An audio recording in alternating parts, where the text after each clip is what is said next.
start the recording, and then I just need to quickly share it to Facebook as well.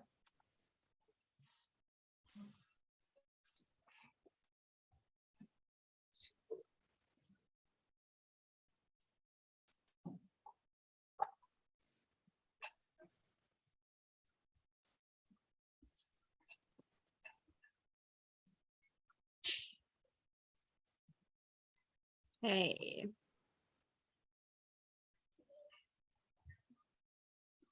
We are live. Okay, let's just give it about a minute for more people to hop on.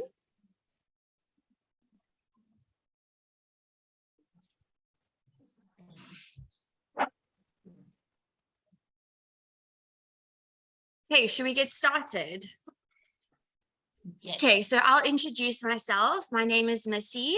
I work for Rare Diseases South Africa in the Marketing and Communications Department, and I'm joined here by my favorite person and special colleague, Nomsa.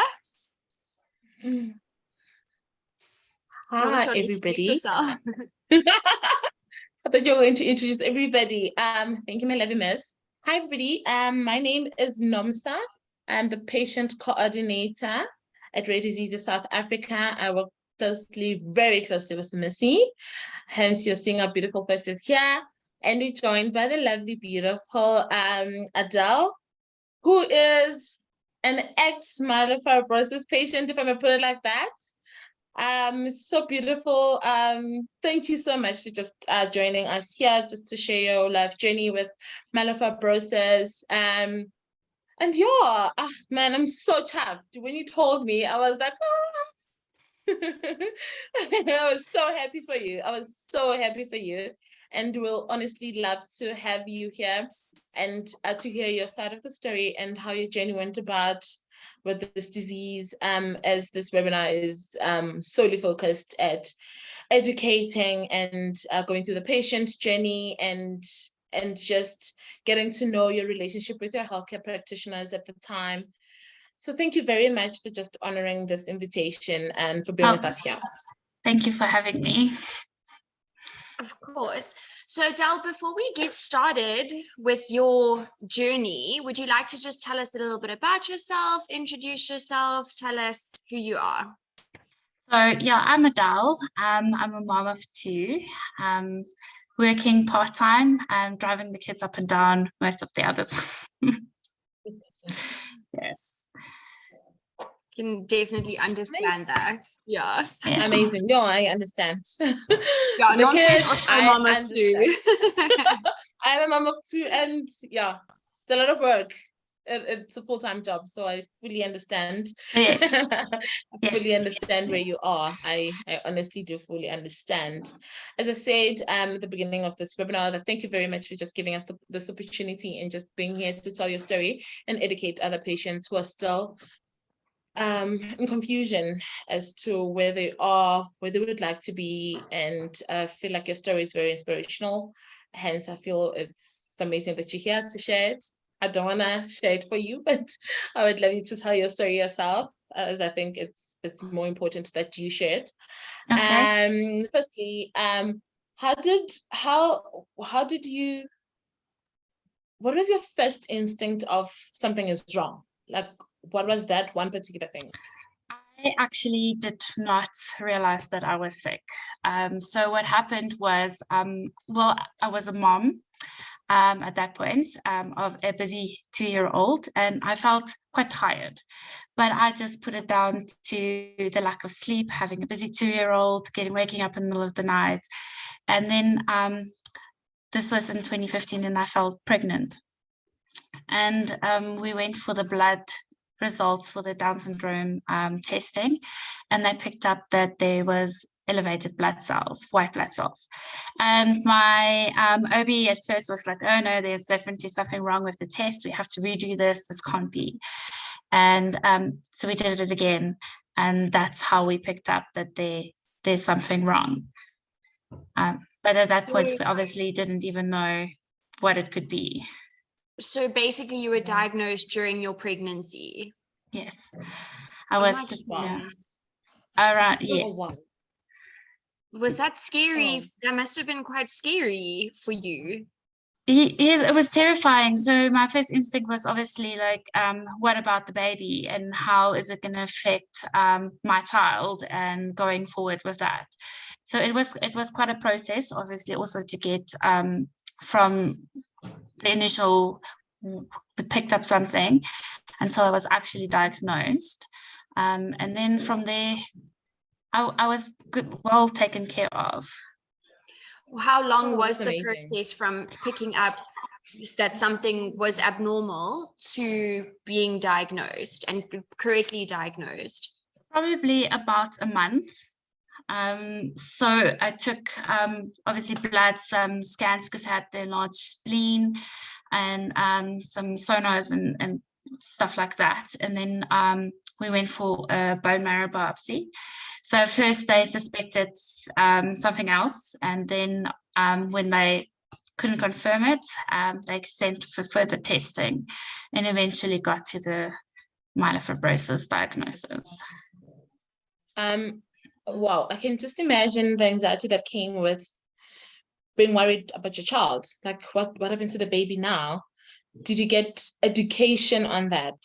Was it explained properly to you that this is what's going to happen to the baby, to you? Did you get the education that you required at the time? So my OB obviously she spoke to the hematologist, and they explained to me that obviously we're going to have to monitor and see how things are going. I was put on interferon because that was the only thing to manage my symptoms as closely and as much as possible without affecting the baby. And yes, and it was explained that it shouldn't really affect the pregnancy, and it's not hereditary, and yeah, my baby would be fine. And in the end, the only complications, I think, what the disease caused was my child was born prematurely.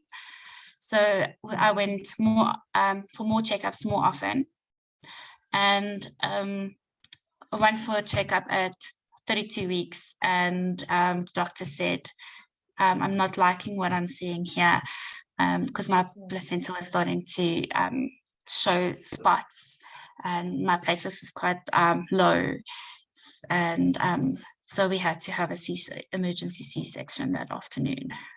Oh my goodness. And Okay. obviously, so this was, sorry, Norms. No worries. So this was your second child. Yes. So did you feel like with the medication that you were taking, did you feel big differences in the pregnancies? I mean, did it have a huge effect on your pregnancy?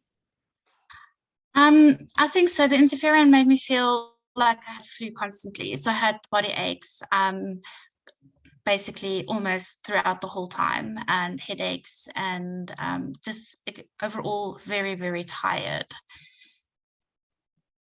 So that was the main things during the pregnancy, yes. I can imagine being pregnant, and because our other patient that has myelofibrosis said the first pain was from their ribs. So I can imagine being pregnant, trying to accommodate this baby and going through all of those pains. Did you go through all of those pains at some point whilst pregnant? Not really while I was pregnant. My spleen did grow a bit when after baby was born. So it was more uncomfortable. My stomach grew a little bit faster, but I think it was okay during the pregnancy. I got a lot sicker, a lot quicker after the pregnancy than during the pregnancy. Oh goodness. So it's been a very tough journey. Yeah, well, having a newborn and then having to deal with your own health issues, I'm sure that must have been quite a journey for you, quite a roller coaster. So what was it like after having your child? Did you start a different treatment? How did your doctor help you through that? So we because I was when I was diagnosed, my prognosis wasn't very good. So they said about 2 years max. So if my doctor said if it was possible, I would have to do the transplant quite soon, but obviously because I was pregnant, we had to wait. And we agreed upon until baby was about 6 months. So the agreed time was about October 2016. And then because I was, my bloods was getting worse and wasn't getting sicker faster, we had to move the transplant up a bit. But I got time, and they supported my decision that I did want to spend time with my child before I had to go through the transplant and the whole, treatment options. The treatment stayed the same because I was still looking after my child, so still interferon. Do you still remember the day you got your diagnosis? Sorry, miss. No. The day you got your diagnosis and you got home, do you still remember your first thoughts? What is this? Did you have those questions, or your doctor had already just kind of like explained everything? What's going to happen, your expectations, what could happen, what could harm you, what you can do to prevent certain things from coming to pass in your health? Or did you go to Dr. Google? No, well, I am kind of like, I deal with what comes up when it comes up. Husband went to Dr. Google, so he went there. But I saw quite a few doctors before I actually, so I started with one doctor where I got the diagnosis. Then I had to move to Dr. Gunther, and then I moved to Dr. Britton for the transplants. So I've been and because I had so many doctors involved and the OB, and because I was pregnant, I think everyone tried their best to explain to me what was going on and how it would affect me. I think the longest was between when diagnosed and going to see Dr. Gunther to get more questions answered, and getting that time to think about what I wanted to know and how to proceed from here. Wow. Yeah.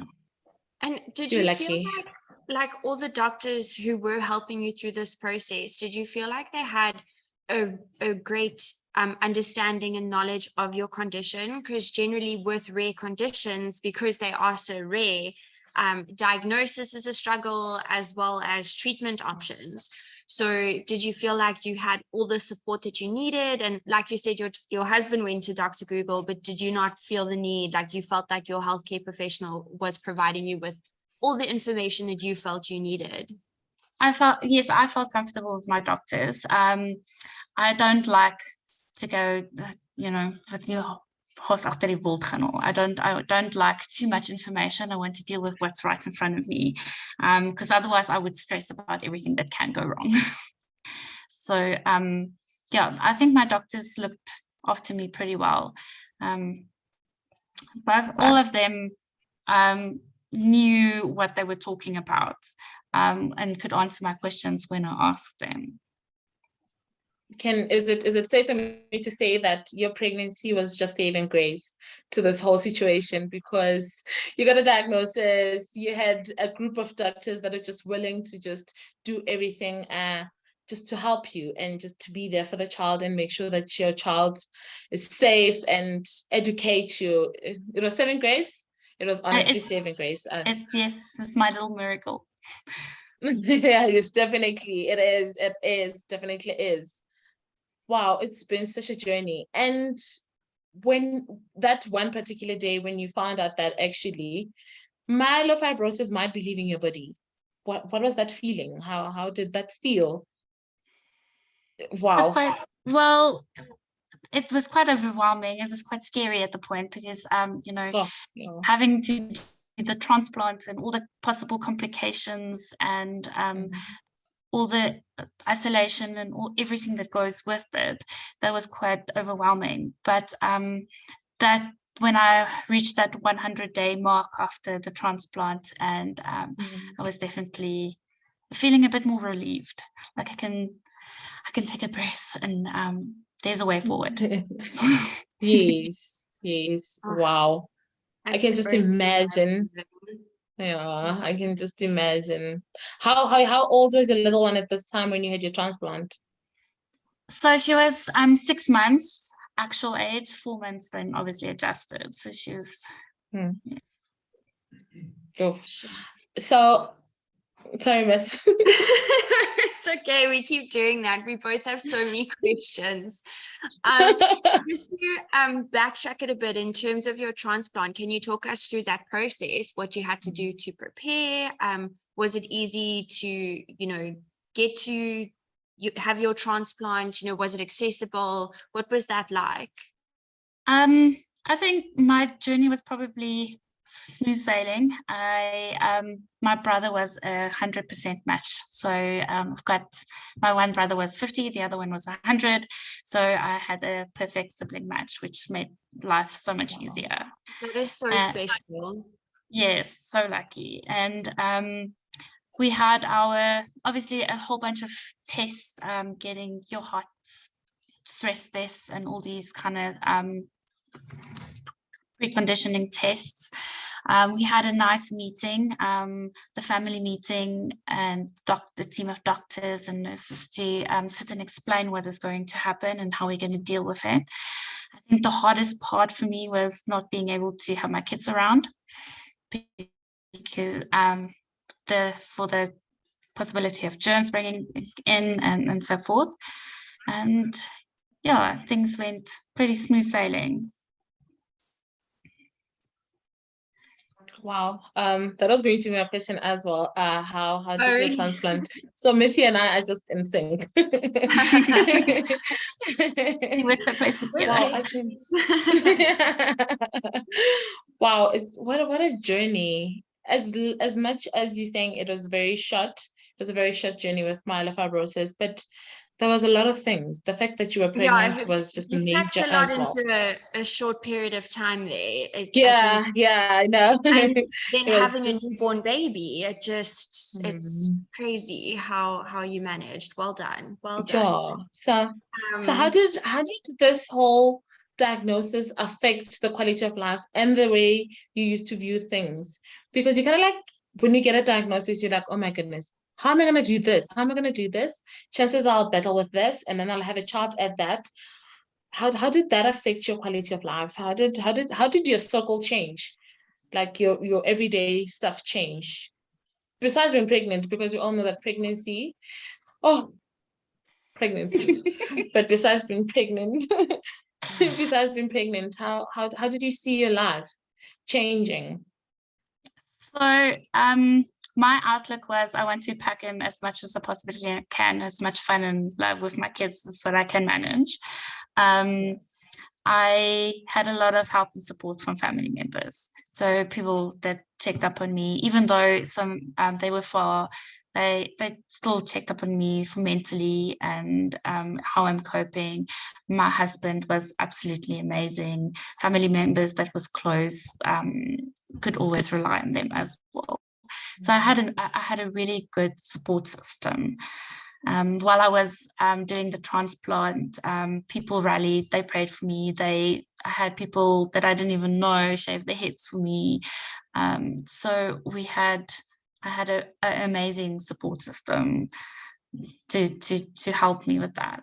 So with the quality of life, because I was so tired, I couldn't pack in as much as I could. I had to take naps regularly. So when my 2-year-old napped, I napped. I took things a bit slower, a bit easier. And that's where my husband came in, and he took up a lot of my responsibilities that I used to do, and he helped out a lot. Do you think, from his point of view, having to have been a caregiver to you and to take care of your little ones, do you think it kind of took its toll on him as well? I think so. It was hard for him, but he handled it well. He's quite strong. He was really good at it. And so nice. It's so nice. Having your whole family there for support, it's so wonderful, because it really does take a village. And I think to have that support system, just in terms of your spirits and your motivation, it's so helpful. Yeah, no, definitely. I was getting better and fighting for them. So it's made a difference. to know that I have people that I can depend on. Yes. No, absolutely. And now, following the transplant, what was the recovery process like? Were you exhausted? Did you feel sick, or what was it a long recovery process in hospital? What did that look like? So my recovery, I didn't have a lot of complications. I had some mild graft versus host on my skin, not a lot of that. So I was in hospital total from being admitted to being sent home about 23 days, not that long. And then at home, it was a lot of sleeping, a lot of, so my parents were looking after my kids. I didn't have to worry about them. I was home, my husband was home, he was looking after me. I had to go back to the doctors every week for checkups and drips and medication and updates and all of that. And then slowly it got less every 2 weeks, then every month. And now I have been upgraded to once a year. That's so exciting. I just want to let you know, we do have because we are live streaming this on Facebook, we do have a comment saying, I can't imagine going through all of that with a newborn baby. What a strong woman. Yeah. Oh, thank you. Need to know that it's absolutely incredible. It's absolutely incredible. It's Yeah, you are. It's just a very inspirational journey. I think the fact that there was a little baby involved, it makes it more inspirational, because taking care of a baby is so much work. So I cannot imagine having to go through all of that and having to give birth. And I'm assuming you did not breastfeed because you couldn't. And it took that away from you as well, hey? Yes, but I did for the first while, because that's why we stayed on the interferon as well. And it didn't make sense to go over to a different treatment at that point either. So I did breastfeed in the beginning. Did you? Because she was prem. Yeah, well, because she was prem, I had no choice. I had to give her sugars. Yes, she was in hospital for about 28 days in the NICU, looking after her as well. Were you given a different treatment options, or besides the transplant? No. That was basically said, this is your only option. Your prognosis is not looking good, so the only thing that we can really do for you is to do the transplant. What exactly did your brother have to go through to be able to be your donor? So my brothers both went for blood tests, and then my younger brother it was the 100%. So he, a week or two, he also had to go through some stress tests. He had to go from a little bit of counseling to make sure that he is okay with the donating process. And then a few days before, I can't recall exactly, he had to get some injections just to make sure that he produces enough stem cells. And then the process was the same. It was a blood transfusion, blood extraction, from the way they would withdraw platelets or anything else. So it took about a bit more than an hour, and then it was all good. Wow. It's so crazy to think how the life-changing treatment can happen in just over an hour. Yes. I know. Yeah, I don't know. It was maybe a few more, but I can't recall. Yeah, your story is so magical. Like, it's full of support, and I love how you mentioned support. Like, support got you through all of that, which is basically why we do what we do. Just support for those patients that don't have that kind of support that you had, that they know where to go. Support goes a long way on a journey with somebody with a rare disease. So while you are blessed to have had all of that support, everybody with you. I'm so blessed to have all of those people being there for me. Yes. How did your parents cope knowing that you were going through your diagnosis and then your brother was, being your donor? Like, how did that affect them? Were they also offered counseling, or was that something that they just, managed? I think it was quite difficult for them. They didn't always share their concerns with me. I think we all tried to shield each other. I tried to shield my parents from the worst of it, and they tried to shield me from their fears. And we all just stuck to the brothers and sisters and everyone else, allowing.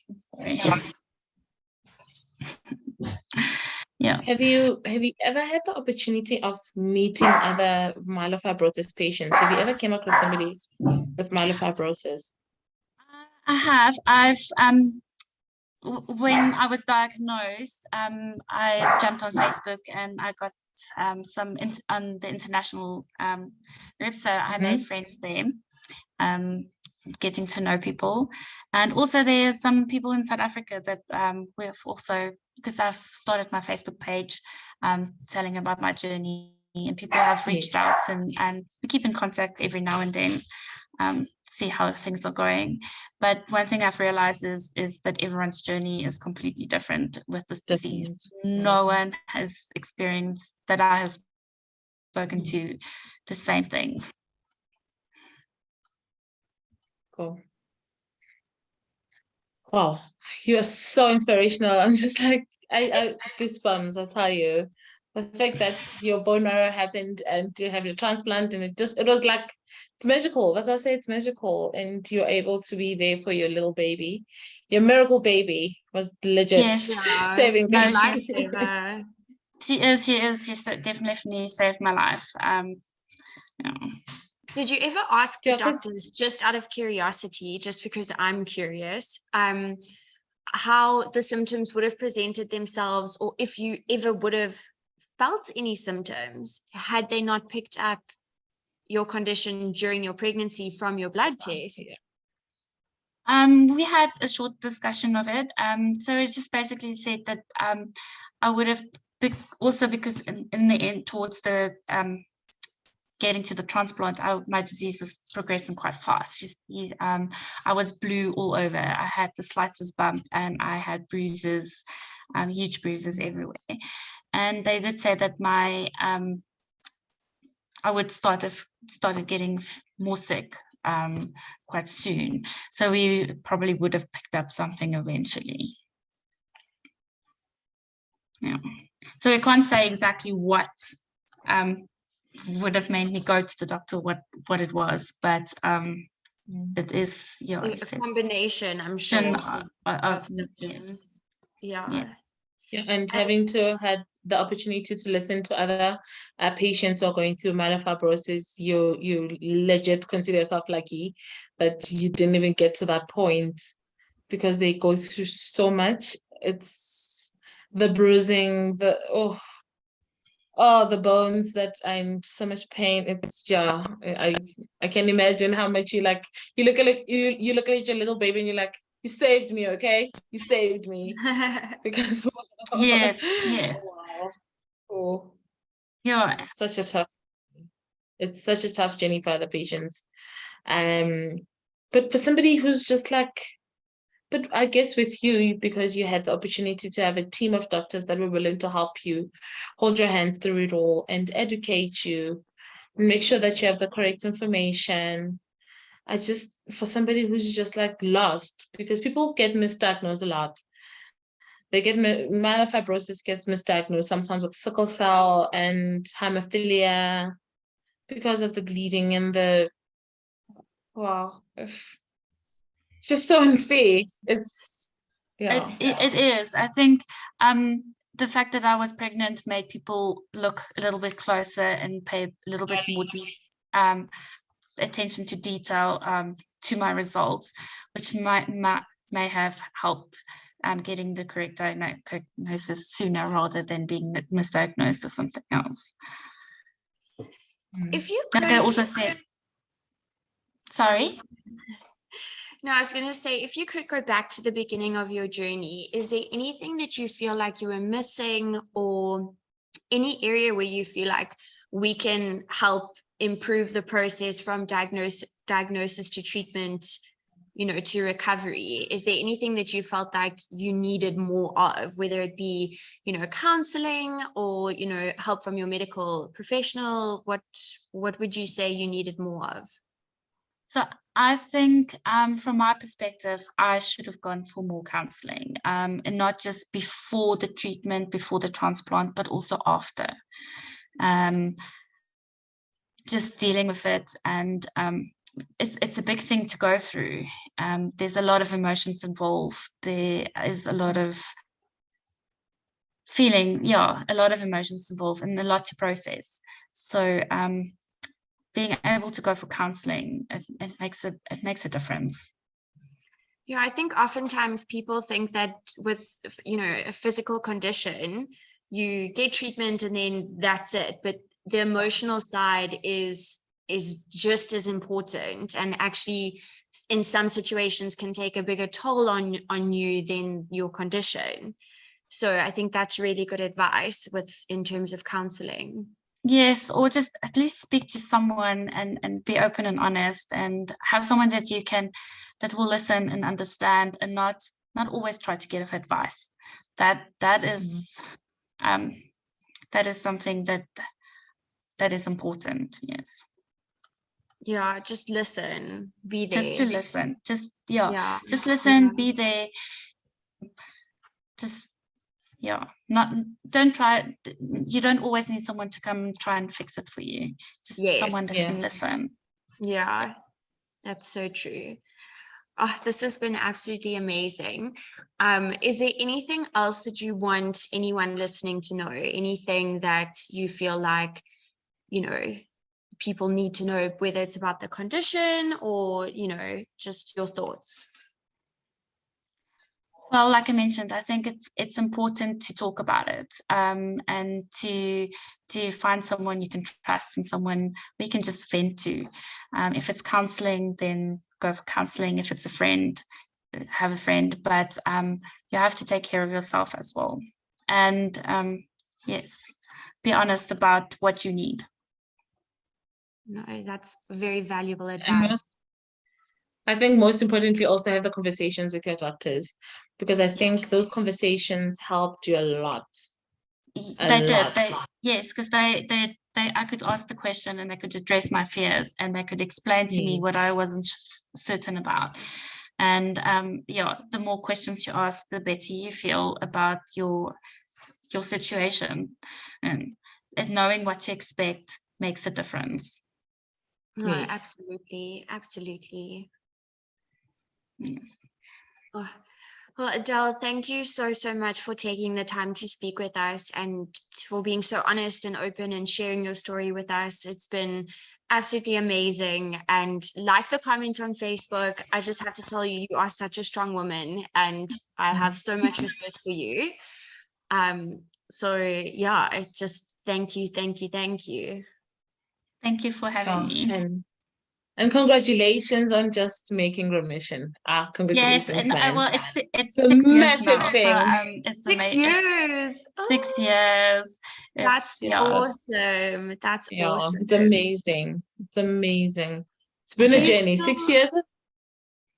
Yeah, and the fact that you're such an amazing human being, the fact that you also took the courage to start a Facebook group just to educate other patients out there who feel left out, who don't know where to go, who don't know which questions to ask.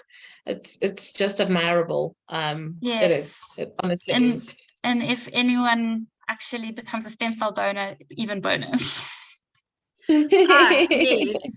Do you know what the process is for people to sign up? Can you tell everyone listening what they can do to be a donor? To donate. So, it's actually quite easy. So you go to the South African Bone Marrow Registry, and they will send you a DNA kit where you just have to swap, and they will come and pick it up again, and then you become and you're part of the registry. It's easy peasy. Oh my gosh, that is so actually easy. Yes, and you can actually to save someone's life. You get the chance to save a life. Yes. Yeah. You can be someone's hero. Yes. Yeah. Oh wow. Well, amazing. Thank you so much. It's just an inspirational story. Thank you very much. You better kiss that baby of yours for me for saving your life. Thank you so much, guys. Thank you. Thank And thank you. you to everyone who joined us for our webinar. We hope you all have a wonderful evening further.